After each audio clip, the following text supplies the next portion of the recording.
Good morning, it's Top Stories in 5 minutes with Lulu Fadoju. It's the 10th of October 2020, and I'm joining millions of Nigerians to call for an end to police brutality. I'll be starting with the Guardian newspaper. My first story, EndSARS protests gaining global attention. Police fire tear gas, batons on Abuja EndSARS protesters. Personnel of the Nigerian police force in Abuja have fired tear gas at some EndSARS protesters and used batons to pummel others on Friday. This came as Nigerians took to the streets for the third day to demand the immediate dissolution of the controversial and alleged corrupt Police Special Anti-Robbery Squad, SARS. Police raid Ughelli over killing of officer during EndSARS protest. Yesterday, heavily armed policemen stormed the town in search of, quote, Yahoo boys who allegedly sponsored the protesters, end quote, shooting endlessly into the air as people scampered to safety. Pleas to protesters, ending SARS will be difficult. Buhari finally reacts to end SARS protests. Nigerian President Muhammadu Buhari on Friday said he met with the Inspector General of Police over the continued extrajudicial activities of the notorious police unit, Special Anti-Robbery Squad, SARS.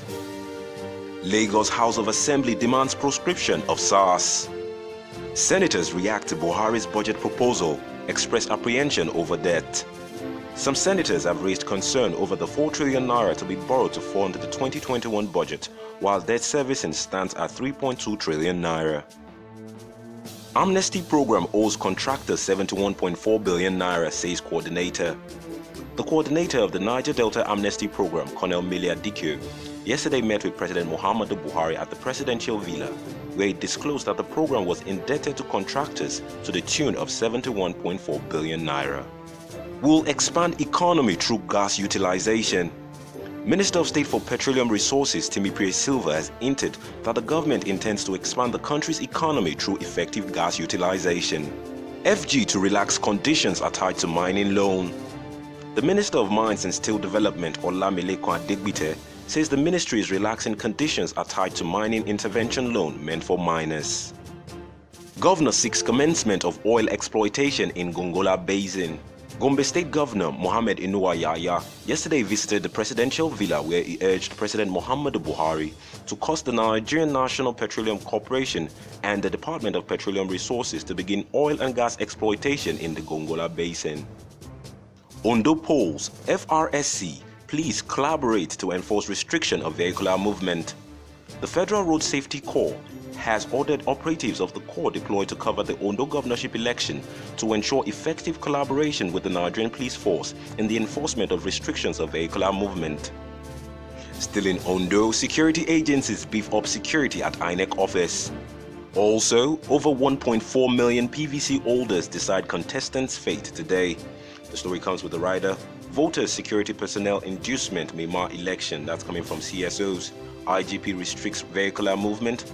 33,783 police personnel deployed for election. 2 dead, houses burnt in Ikorodu clash.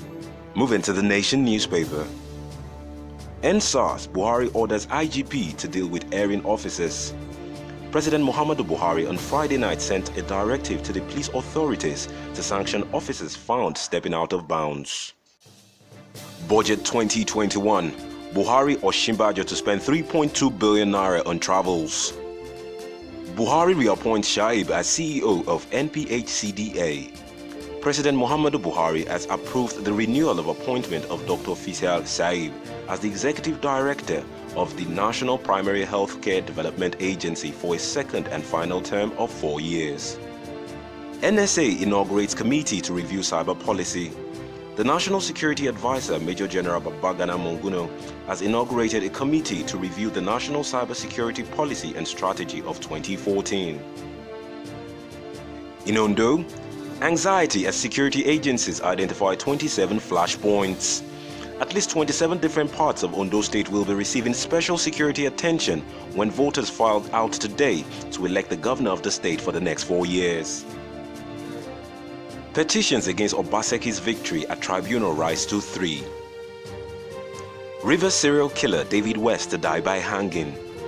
The State High Court sitting in Port Harcourt, Rivers State on Friday condemned a serial killer, David West, to death by hanging for murdering 9 young women at different hotels in the state.